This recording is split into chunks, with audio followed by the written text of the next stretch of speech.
Assalamualaikum warahmatullahi wabarakatuh. Good morning ma'am and good morning everyone. Pada pertemuan kali ini, kami dari kelompok 8 akan mempresentasikan tentang aliran-aliran pendidikan. Sebelum memasuki materi, izinkan saya memperkenalkan diri.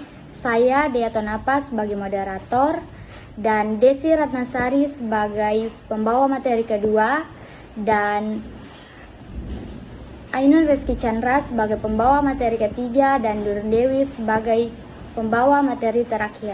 Yang pertama adalah pengertian. Pemikiran-pemikiran yang membawa pembaruan pendidikan itu disebut aliran-aliran pendidikan. Pemikiran-pemikiran dalam pendidikan itu berlangsung seperti suatu diskusi berkepanjangan, yakni pemikiran-pemikiran terdahulu selalu ditanggapi dengan pro dan kontra oleh pemikir-pemikir berikutnya.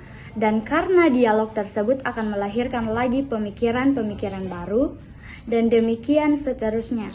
Oleh karena itu, setiap calon tenaga pendidik harus memahami berbagai aliran-aliran pendidikan. Aliran klasik dan gerakan baru dalam pendidikan. Aliran-aliran klasik meliputi aliran empirisme, navitisme, naturalisme, dan konvergensi. Aliran ini merupakan benang-benang merah yang menghubungkan pemikiran-pemikiran pendidikan masa lalu, kini, dan mungkin yang akan datang. Aliran-aliran klasik dalam pendidikan dan pengaruhnya terhadap pemikiran pendidikan di Indonesia. Yang pertama, aliran empirisme. Aliran empirisme bertolak dari Locke tradition yang mementingkan stimulasi eksternal dalam perkembangan manusia dan menyatakan bahwa perkembangan anak tergantung pada lingkungan, sedangkan pembawaannya tidak penting. Nah, aliran empirisme dipandang berat sebelah sebab hanya mementingkan peranan pengalaman yang diperoleh dari lingkungan, sedangkan kemampuan dasar yang dibawa anak sejak lahir dianggap tidak menentukan atau menurut kenyataan dalam kehidupan sehari-hari terhadap anak yang berhasil karena berbakat meskipun lingkungan sekitar tidak mendukung. Aliran yang kedua yaitu aliran navitisme. Istilah navitisme berasal dari kata nati yang artinya adalah terlahir, dan bagi navitisme, lingkungan sekitar tidak ada artinya sebab lingkungan tidak akan berdaya dalam mempengaruhi perkembangan anak. Aliran navitisme bertolak dari Leibnizian tradition yang menekankan kemampuan dalam diri anak sehingga faktor lingkungan termaksud faktor pendidikan kurang berpengaruh terhadap perkembangan anak. Hasil perkembangan tersebut ditentukan oleh pembawaan yang sudah diperoleh sejak lahir. Aliran yang ketiga yaitu aliran naturalisme. Aliran naturalisme adalah pandangan yang ada persamaannya dengan navitisme yang dipelopori oleh seorang filsuf Prancis yaitu J.J. Rousseau 1712 sampai 1778. Rousseau berpendapat bahwa semua anak yang baru lahir mempunyai pembawaan buruk. Pembawaan baik anak akan menjadi rusak karena dipengaruhi oleh lingkungannya. Aliran yang keempat adalah aliran konvergensi. Nah, perintis aliran ini adalah William Strauss 1871 sampai 1939. Seorang ahli pendidik bangsa Jerman yang berpendapat bahwa seorang anak dilahirkan di dunia sudah disertai pembawaan baik maupun pembawaan buruk. Penganut aliran ini berpendapat bahwa dalam proses perkembangan anak, baik faktor pembawaan maupun faktor lingkungan sama-sama mempunyai peranan yang sangat penting. Pada bagian kelima yaitu pengaruh aliran klasik terhadap pemikiran dan praktek pendidikan di Indonesia. Aliran-aliran pendidikan klasik mulai dikenal di Indonesia melalui upaya-upaya pendidikan utamanya persekolahan dari penguasa penjajah Belanda dan disusul kemudian oleh orang-orang Indonesia yang belajar di negeri Belanda pada masa penjajahan. Assalamualaikum warahmatullahi wabarakatuh. Introduce myself. My name is Desi Ratnasari. from the class 03 or C. Baiklah, saya akan melanjutkan materi yang kedua, yaitu gerakan baru pendidikan dan pengaruhnya terhadap pelaksanaan di Indonesia. Gerakan-gerakan baru dalam pendidikan hanya memusatkan diri pada proses perbaikan dan peningkatan kualitas kegiatan belajar mengajar pada sistem persekolahan, seperti pengajaran alam sekitar, pengajaran pusat perhatian, sekolah kerja, dan pengajaran proyek. 1A, pengajaran alam sekitar. Gerakan pendidikan yang mendekatkan anak dengan sekitarnya adalah gerakan pengajaran alam sekitar, dirintis oleh F.R. Afinger 1808 sampai 1888 di Jerman dengan Heimatkunde atau pengajaran alam sekitar. Beberapa prinsip gerakan Heimatkunde yaitu: 1. Dengan pengajaran alam sekitar, guru dapat menerangkan secara langsung. Yang kedua, pengajaran alam sekitar memberikan kesempatan sebanyak-banyaknya kepada anak untuk lebih aktif dalam proses belajar mengajar. Tidak hanya duduk, diam, dan tidak hanya duduk, mendengarkan, dan hanya mencatat saja. Yang ketiga, guru akan mengajar secara totalitas. Dan yang keempat yaitu kan apresiasi emosional. Dengan memanfaatkan alam sekitar sebagai sumber pembelajaran, anak akan lebih menghargai, mencintai, dan melestarikan lingkungannya. Nah, B. Pengajaran pusat perhatian. Pengajaran pusat perhatian dirintis oleh Ovideminat de Crowley pada tahun 1871 sampai 1932 dari Belgia dengan pengajaran melalui pusat-pusat minat tentang pengajaran global. Pengetahuan anak-anak harus bersifat subjektif dan objektif. Dan dari penelitian de Crowley mendapatkan dua pendapat, yaitu sangat berguna bagi pendidikan dan pengajaran yang merupakan dua hal, yaitu 1. Metode global atau keseluruhan. Yang kedua yaitu center di interest atau pusat-pusat minat.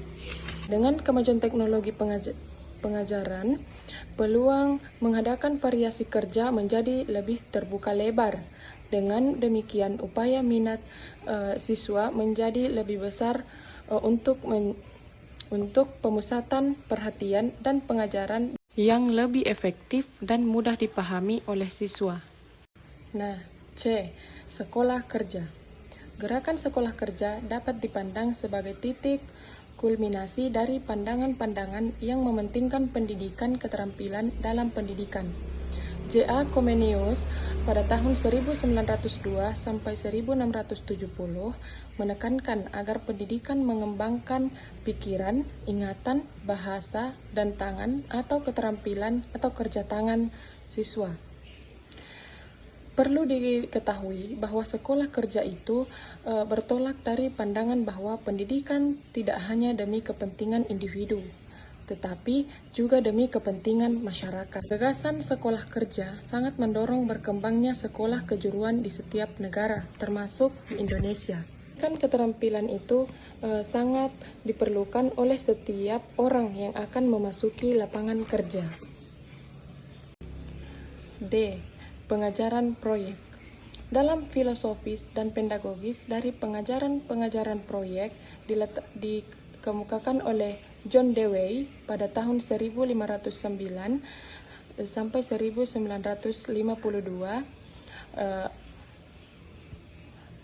Bidang pengajaran, Dewey menegaskan pengajaran proyek yang dilanjutkan oleh Kilpatrick dan kawan-kawannya.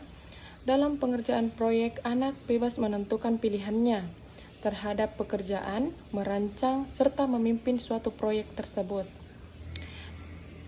Pengajaran proyek bisa pula digunakan sebagai salah satu metode mengajar di Indonesia. Antara lain dengan nama pengajaran proyek, siswa dapat melakukan pengajaran melalui unit dan sebagainya, dan dapat meningkatkan pengajaran murid mengenai bagaimana cara menjalankan sebuah proyek yang nantinya akan berguna di masa depan. Nah, sekarang apa pengaruh gerakan baru dalam pendidikan terhadap penyelenggaraan pendidikan di Indonesia? Nah, bahwa gerakan baru dalam pendidikan terutama berkaitan dengan kegiatan belajar mengajar di sekolah. Namun dasar-dasar pikirannya tentulah menjangkau semua segi dari segi pendidikan, baik aspek konseptual maupun operasional. Nah, perlu ditekankan lagi bahwa kajian tentang pemikiran pendidikan pada masa lalu sangat berpengaruh dan sangat bermanfaat untuk memperluas pemahaman mengenai seluk-beluk pendidikan dan memupuk wawasan histori siswa dari setiap tenaga kependidikan di masa lalu.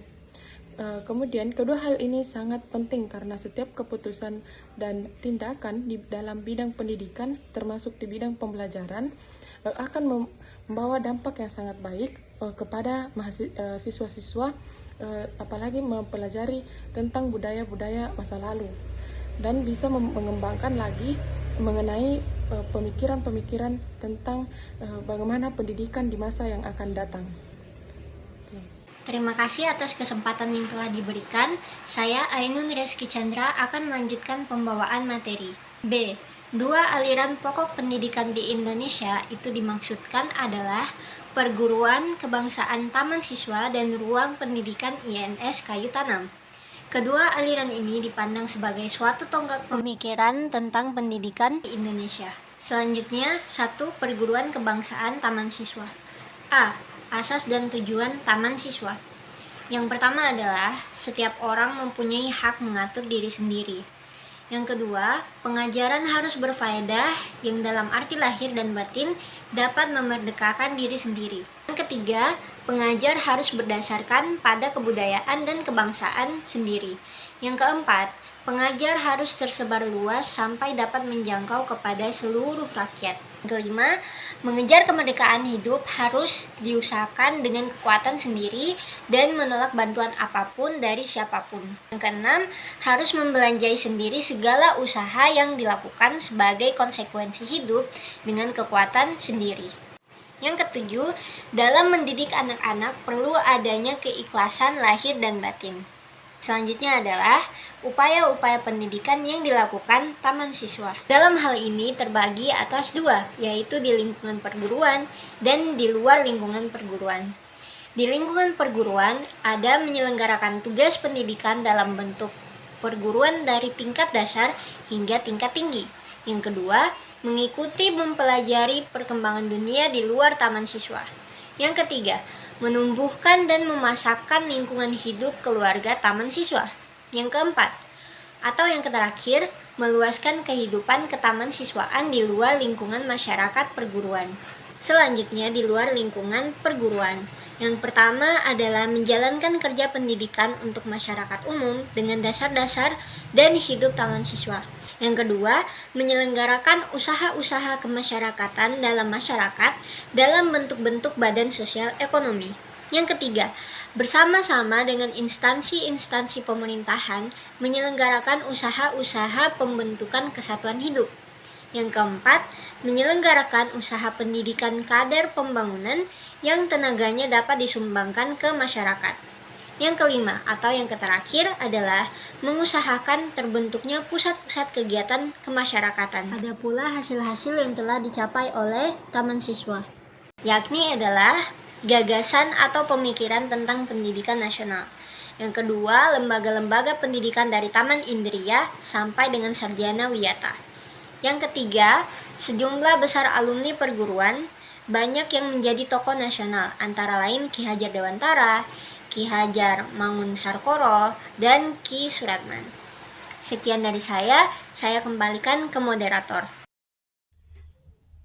My name is Nur Dewi, I'm from class C or 3. Yang kedua yaitu ruang pendidikan INS Kayu Tanam.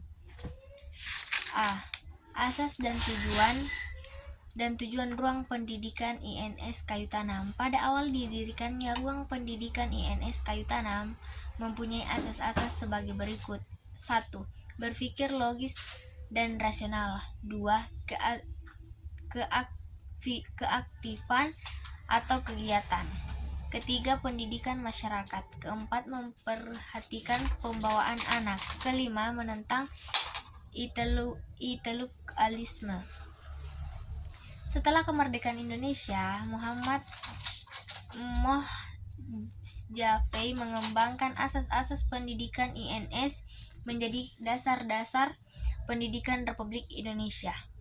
Dasar-dasar tersebut dikembangkan dengan mengintegrasikan asas-asas ruang pendidikan INS.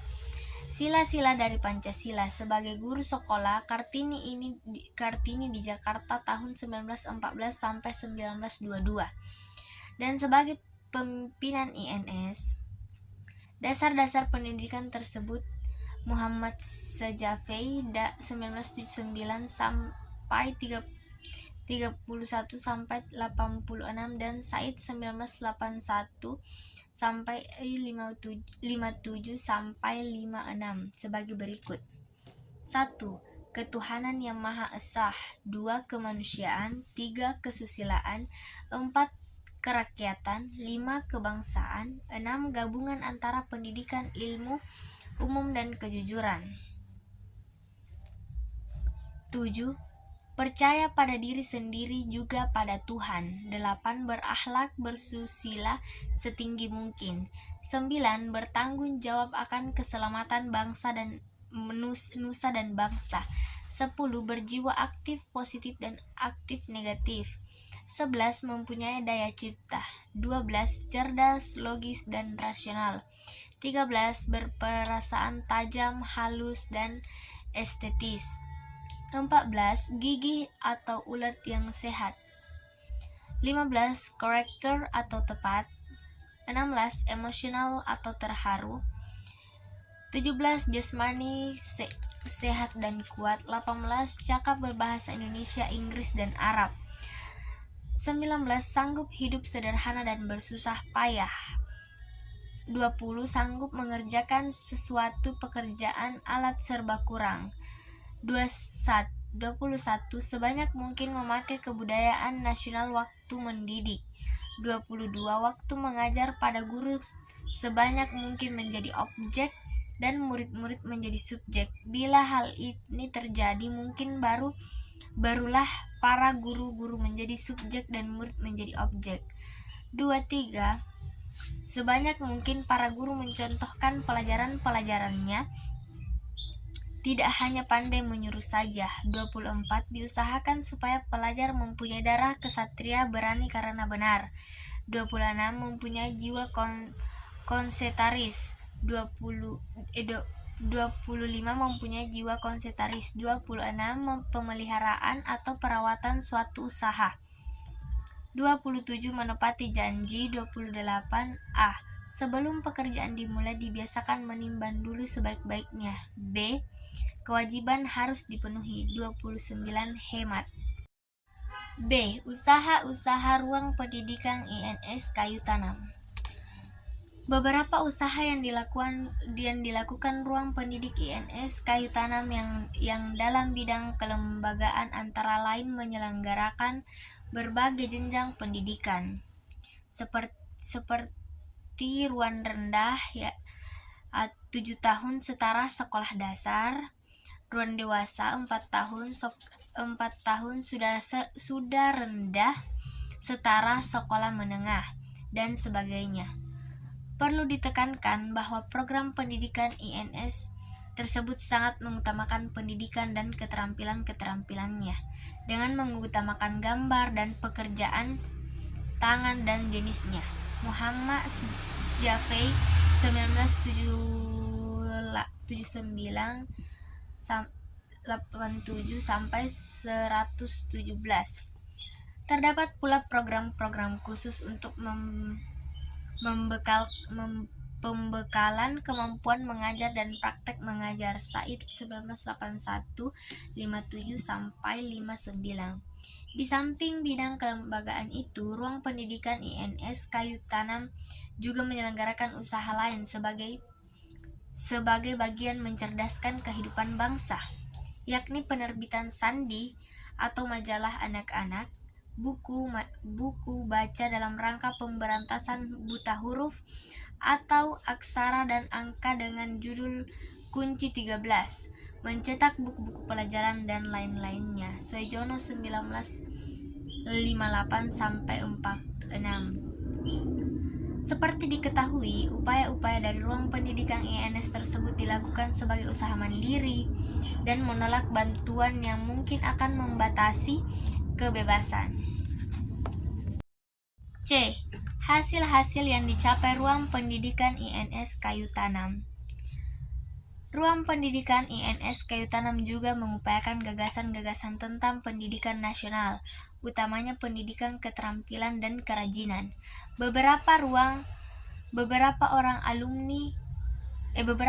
pendidikan atau jenjang persekolahan dan sejumlah alumni. Beberapa orang alumni telah berhasil menerbitkan salah satu tulisan, yaitu Muhammad JV, yakni Dasar-Dasar Pendidikan 1976, yang ditulis pada tahun 1968 atau cetak kedua tahun 1979. Seperti harapan kepada taman siswa, Ruang Pendidikan INS Kayu Tanam juga diharapkan melakukan penyegaran dan dinamisasi seiring dengan perkembangan masyarakat dan iptek. Di samping itu, upaya-upaya pengembangan Ruang Pendidikan INS juga seyogianya dilakukan dalam kerangka pengembangan Sisdiknas sebagai bagian dari usaha mewujudkan cita-cita Ruang Pendidikan INS, yakni mencerdaskan seluruh rakyat Indonesia. Kemudian kesimpulan yang dapat kita ambil dari aliran-aliran pendidikan, yakni pemikiran tentang pendidikan sejak dulu, kini, dan yang masa yang akan datang terus berkembang. Hasil-hasil dari pemikiran ini tersebut aliran dan atau gerakan baru dalam pendidikan. Aliran atau gerakan tersebut mempengaruhi pendidikan di seluruh dunia, termasuk pendidikan di Indonesia. Itulah pemaparan materi dari kelompok 8. Kurang dan lebihnya saya ucapkan terima kasih.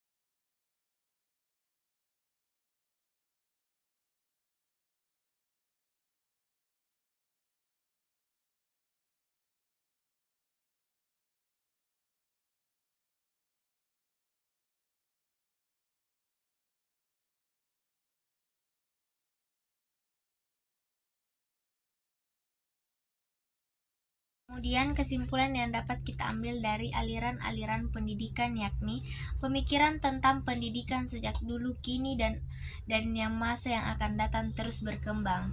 Hasil-hasil dari pemikiran ini tersebut aliran dan atau gerakan baru dalam pendidikan. Aliran atau gerakan tersebut mempengaruhi pendidikan di seluruh dunia, termasuk pendidikan di Indonesia.